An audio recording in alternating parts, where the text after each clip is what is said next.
moi j'ai réussi le jackpot. Après les préjugés, il pouvait faire ça, il devait faire ceci. Non. Au final, j'ai fait ce que je voulais faire. Parce que je vais dire, non. Le reste là, c'est mort. Oh non. Donc, c'était un peu, parce que l'année 2010 là, on finit de faire tout ça. Dès qu'on finit l'année 2010 là, tu vois, non. Voilà. Le rapport, on envoie un rapport à la présidence. Rapport, muerte de rapport. Muerte. Mais c'est là où il y a la vidéo, conférence de presse, on voit comment le Bantou et Achille s'embrassent, tout ça là. Laisse-moi le cinéma. Laisse-moi le cinéma. Laisse-moi le cinéma. Ça, tout ça, c'est le cinéma. Laisse-moi ce cinéma. Exactement. Donc, le problème c'est que les gens, quelqu'un me dit même que, quand les gens me disaient qu'il y avait trop d'ego, moi là, il n'y avait pas d'ego. Quand on dit même que, je veux dire que, moi je me braquais quand ils voyaient que ce n'était pas bon. Tu vois ce que je veux dire? Mais je te dis, en général, personne n'avait le mot, c'est le Bantou qui avait tous les mots. Personne ne pouvait dire que, c'était que les gens bavardaient seulement dans les chambres. Tu vois, les gens bavardaient dans les chambres, ça arrivait, quand ça arrivait dans les chambres, quand ils arrivaient devant ce Bantou qui a la parole. Tu comprends? Mais tout le monde, tous restés dans les chambres là-bas, étaient dans les chambres. Quand ça sort dans les couloirs, chacun donne le respect. Voilà. C'était la comédie que les gens jouaient là-bas. Donc, dès qu'on a fini de jouer la Coupe du Monde, avec tout ce qui s'est passé, on fait un rapport de malade. Moi, on m'incendie, on fait ceci, c'est pas grave. Ça, c'est autre chose. C'est pas important. Donc, on fait le rapport, on envoie le rapport à la présidence. Tu sais le nom de qui est dedans? Mon nom en tête, que j'ai tué, c'est moi qui a créé le désordre. Tu vois ce que je veux dire? Mais c'est le capitaine qui avait fait le rapport. Ce n'est pas que je dis qu'on dit. Je te dis bien que le rapport, moi-même, je l'ai vu. Mon nom était dedans. Tu comprends, non? Je dis que mon nom était dedans. Ce n'est pas que je te dis pas qu'on dit. Quand je te dis que j'ai vu le rapport, que le capitaine avait mis en bonne du forme mon nom. Celui qui a fait ceci, on a envoyé ça à la présidence. Voilà. Donc, dès qu'on envoie ça à la présidence et tout, à un moment, on nous accuse que voilà, on a fait ceci. Donc, à un moment, on nous écarte, non? On nous écarte et tout, de la sélection et tout. Et on revient, on est en train de revenir. Le Cameroun, à un moment donné, ça se passe mal, on n'arrive pas à se qualifier, tout ça, il y a des problèmes. Après, moi, on m'appelle. Voilà. On m'appelle, on me dit non, il faut revenir en sélection, tout ça. À un moment donné, je ne veux pas. Je dis non, on envoie les gens m'appeler, Roger vient, tout ça. Je dis non, tout ça, je ne peux pas venir parce que voilà, vous-même, vous savez, il y a eu un peu en 2010, on va abandonner, tout ça, ce qui s'est passé. Les gars m'ont dit non, il faut revenir, tout ça. Je reste comme ça. Je dis bon, j'avais un devoir inachevé, tu vois, non? Donc, j'ai voulu revenir et faire les choses bien, tu vois. Donc, je reviens alors maintenant en sélection. C'est comme ça que quand je reviens en sélection, et tout. L'année là, on est en l'année 2012, quoi. Je reviens en sélection et tout. Et l'année là, comme Dieu fait, j'étais parmi les 3 finalistes pour le Ballon d'Or africain. Donc, il y avait Didier, il y avait moi et il y avait Yaya. Tu vois. Et ce jour-là, on fait une interview au Bantou, je ne sais pas quoi. Moi, je n'ai pas vu l'interview, je te dis encore.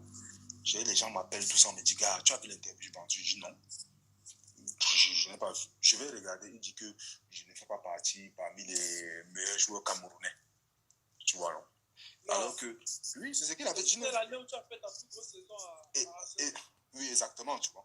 Et moi, j'étais en train de discuter le Ballon d'Or avec Yaya et Didier, tu vois. Ils sont un truc comme ça, ils disent ça. Donc, moi, je vois ça. Je ne dis rien, tu vois. Je reste tranquille et tout.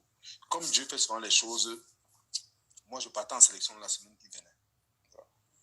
Et tout, j'arrive en sélection, tout ça, ce jour-là et tout. Le Bantou, il arrive, c'est qu'il a toujours, il y a peut-être même 35 personnes derrière, c'est que le gars, celui qui arrête le sac, celui qui arrête le sac, celui qui arrête les cheveux, celui qui peigne. Je crois qu'à l'époque, il y avait même un gendarme à l'époque. Oui, non, il y avait tout. Non, sa statue, c'est quand même le Bantou, il ne faut pas l'oublier quand même. Donc, il y a certaines choses quand même qu'il méritait et d'autres non, il ne méritait pas. Je pense que je veux dire, parce qu'il avait quand même on va pas se mentir. Il avait un statut qu'il fallait respecter. Donc, le gars avait. Bon, le jour-là, il y avait un staff qui ne fallait pas être là parce que ce n'était pas les footeux. Tu vois ce que je veux dire. Là, on est en stage. Les gars viennent le couloir, Boumaï, peut-être 15 personnes. Ils ont tout ça. Non, j'étais le jour avec chiffre dans les couloirs, avec plein de gars, les joueurs là, j'ai oublié même les gars. Et tout le bandeau arrive, il commence à serrer la main à tout le monde. Il arrive à mon tour, il tend la main. Je jette la tête de l'autre côté. Il me dit, tu ne me salues pas. Je ne le calcule même pas. Je n'étais même pas là dans. Non, je ne voulais même pas entendre parler parce que tu sors à la télé il y a 3 jours. Tu sais bien que je suis en train de défendre un ballon d'or africain, que je sors des sorts, c'est un petit gars des sorts. Je me suis trouvé là, pour moi, c'est le jackpot. Je n'ai pas dit, même si c'est que tu ne m'as... Il n'y a pas de problème, mais ne viens pas bavarder mon nom. Après, demain, je vais te voir. Moi, je ne suis pas hypocrite. Tu vois, non? Donc, dès que le gars est venu, il m'a voulu me serrer la main. J'ai jeté mon vieil qui ne te salue même pas. Il a bavardé. Comme il avait ses gens, le grand s'est senti humilié. Tu vois ce que je veux dire? Et ceux qui étaient autour de moi, j'ai senti que l'iceberg les a pris parce que les gars avaient foi. Comme je refusais de saluer, tout le monde à côté, tout le monde à côté, oui, tout le monde à côté, même mes coéquipiers ont eu foi le jour là que les passés, j'ai senti l'iceberg les a glacés directement. J'ai dit que.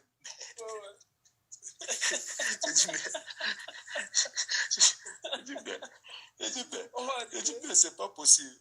J'ai dit qu'on va arriver. Donc, quand j'ai fait ça, le bantou voit que je ne l'ai pas salué. Ça le chope. Il retourne, il part. Il commence à.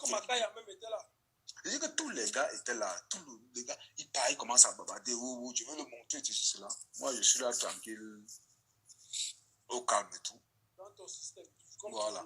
Et comme moi, j'étais blessé même ce jour, je ne pouvais même pas jouer. Je suis venu seulement, le médecin m'a vu. Moi, je suis rentré, moi, sauce, tranquille. Je suis parti sauce et tout. Je trouve la presse de matin, oui, Alexandre Song ne veut pas saluer l'autre, ceci, ça. On avait parlé de ça. Parce que le basmati était entré chez eux. Comme on dit, tout ce que Dieu. C'est ça qu'on n'a jamais compris. C'est pour ça que c'était dans les couloirs. Non. C'est pour ça que je te dis que comme les gars ont tchakalisé le basmati, nous on ne tchak pas le basmati, donc ils vont seulement nous tuer. Tu comprends, non? Donc le Camerounais qui est au quartier, il entend que Alexandre Song refuse de céder la mot Bantou. Le gars va s'énerver. Alexandre Song, c'est qui par rapport au Bantou? Tu vois ce que je veux dire? Et c'est logique parce que c'est les fans. Tu vois ce que je veux dire? Le gars est fan de quelqu'un.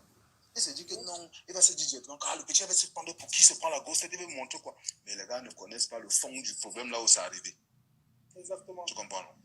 Donc, c'est ça, le fond de l'histoire, le jour où je refuse de serrer sa main, c'est ça. Le fond de l'histoire. Parce que moi, je ne suis pas dans le truc où on peut faire hypocrisie, faire ça. Non, non, non. Moi, je ne suis pas là. Si je suis avec toi, je suis avec toi. Si je ne suis pas avec toi, je te montre en même temps qu'on n'est pas ensemble. Chacun connaît sa position, tu vois, non? Mais quand on est sur le terrain, on défend un truc ensemble. Donc voilà l'année un peu de 2000, truc là, en partant de Barcelone un peu quoi en fait. Donc on va revenir à Barcelone. Parce que beaucoup de gens, je vois les commentaires là, beaucoup de gens veulent savoir qu'est-ce qui influence la décision donc, de partir de Arsenal pour Barcelone. Bon, c'était facile, hein. Tu sais, on a joué Arsenal, Man City, tu vois. On joue Arsenal, Man City et tout. Le jour où on joue Arsenal, Man City, et je finis de jouer, Yaya me dit, gars, tu viens de signer chez nous, tu vois, non? Yaya m'appelle, me dit qu'il faut signer. Moi, je dis à Yaya que moi, je vais venir, tu vois. Yaya Touré. Ouais. Il me dit, il faut signer. Je dis à Yaya que moi, il n'y a pas de problème, je veux venir à City et tout. J'ai, moi, le business, tu vois. Mais à l'époque, l'entraîneur, ils avaient un réseau. Tu sais que le football aujourd'hui, c'est un peu si tu n'es pas dans le système, on ne te chakalise pas. Donc, Yaya m'a dit, non, mon petit, t'inquiète, je vais gérer ton affaire, tu vois, non? Donc, au final, ils ont signé un Brésilien, je ne sais pas d'où ils ont signé un Brésilien. Donc, non, pas Fernandinho, ils ont signé un autre Brésilien qui était là. Pas Fernandinho, c'est un autre Brésilien qu'ils avaient signé. Je crois qu'il venait de Séville, un truc comme ça, si c'est qu'il a Dao, si c'est qu'il a, bref. Ils ont signé le gars, tu vois. Donc, quand ils ont signé le gars et tout, maintenant, moi, je ne pouvais plus aller, parce que c'est Yaya qui voulait que j'aille chez lui, parce que il voulait que j'aille chez lui. Si tu sais, chez Yaya, c'est Yaya qui te repose là-bas. Donc, ça ne s'est pas fait. Donc, quand ça ne s'est fait pas maintenant, moi, je vais signer mon contrat à Arsenal, parce que mon contrat, à l'époque, finissait peut-être dans 3 ans comme ça, tu vois. Moi, je voulais rester à Arsenal. Donc, j'ai dit au truc que moi, je connais voilà. J'étais un beau dans le club. Donc, je sais que moi, je connais le Arsenal. Je lui ai dit que, bon, ok, les gars, donnez-moi, moi, je mets là-bas, donnez-moi 120 000 la semaine. Tu vois, non? Les 120 000 que je demande, je me dis, si les gars me donnent même 90 000, ou 80 000 même, je prends, je suis chez moi à la maison. Tu vois, je suis tranquille. J'arrive comme ça, bon, le boss, je dis au boss, le gars me dit carrément que, gars, le basmati, il ne peut pas te tchak ça. Je dis, merde. Je dis, mais comment ça? Il me dit, non, je ne peux pas. Je ne peux pas te tchak ce basmati, c'est impossible. Je reste comme ça, je dis, mais avec tout le ballon qu'on joue là, je dis qu'un gars qui joue à Everton, il gagne plus d'argent que moi. Alors que moi, je joue à Arsenal, je joue Champions League, je fais tout.